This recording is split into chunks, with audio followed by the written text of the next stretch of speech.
ভারতে আবারও 280টি মসজিদ মাদ্রাসা মাজার গুড়িয়ে দিয়েছে মোদী সরকার। কেন মুসলিমদের সন্ত্রাসী তকমা দিচ্ছে দিল্লি? সম্ভাবনা তৈরির পর থমকে গেল রাশিয়া ইউক্রেন যুদ্ধবিরতি। ঘোষণা দিয়েও কেন আলোচনায় যোগ দেননি পুতিন? কি বললেন ট্রাম্প?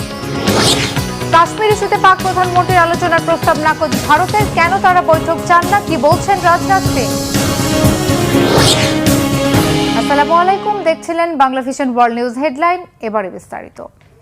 ভারতের উত্তরপ্রদেশের নতুন করে আরও অন্তত 280টি মাদ্রাসা মসজিদ গুড়িয়ে দিয়েছে নরেন্দ্র মোদী সরকার।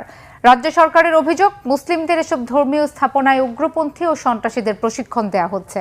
তাদের দাবি, মুসলিমদের এসব ধর্মীয় প্রতিষ্ঠান অবৈধভাবে নির্মাণ করা হয়েছে। তবে স্থানীয় মুসলিমরা বলছে, বরাবরের মতোই সংখ্যালঘু মুসলমানদের উপর অত্যাচার নির্যাতন চালাতে এসব মিথ্যা অভিযোগ আনা হচ্ছে। কাশ্মীরের পেহেলগাম হত্যাকাণ্ডের পর যা আরও বেড়েছে বলে অভিযোগ উত্তরপ্রদেশের